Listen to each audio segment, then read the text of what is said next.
तो जयमल के मुख से अपने आप शब्द उत्पन्न हुआ, हरि जाने सब जनन की पीर।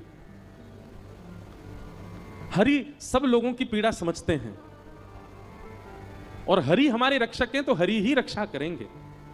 मानो उन्होंने राजमाता को कह दिया, आप चिंता मत करो, ठाकुर जी सब मंगल करेंगे, ठाकुर जी सब सुरक्षा कर देंगे। और जयमल अपने दोबारा भजन में ही बैठ गए। ठाकुर जी के नाम को, ठाकुर जी की सेवा को, ठाकुर जी के भजन को इतना ज्यादा प्यार है, एक क्षण नहीं लगेगा पूरे राज्य पर कब्जा हो जाएगा, पर ये मेरा भजन नहीं छोड़ रहा, मेरी भक्ति नहीं। मैं प्रसन्न हूं जयमल की इस भक्ति से, इस भाव से, इस नियम से मैं अत्यंत प्रसन्न हूं। और जब जयमल ने कहा है तो फिर रक्षा मैं ही करूंगा।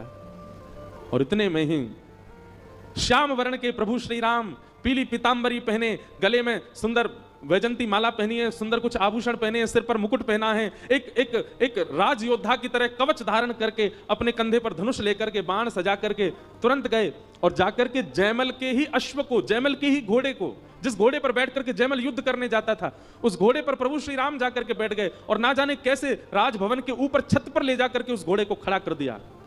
चारों ओर दृष्टि घुमा करके प्रभु श्री राम ने देखा और ऊपर छत से ही कूद पड़े रणभूमि में। उनकी छटा देख करके, नैनों के कटाक्ष देख करके, उनके आव भाव देख करके, जितनी सेना लेकर के पड़ोसी देश का राजा आया था, वो सेना, प्रभु श्री राम ने एक भी बाण नहीं चलाया, केवल घोड़े पर बैठ करके छत से नीचे कूद गए।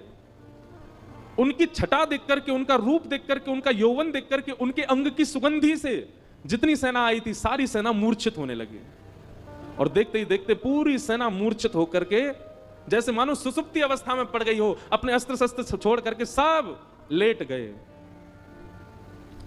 और पूरी सेना को क्षण भर में समाप्त करके, इस प्रकार सुला करके प्रभु श्री राम ने रणभूमि से वापस आकर के घोड़ा छोड़ दिया और अपने मंदिर में जाकर के व्यवस्थित हो गए।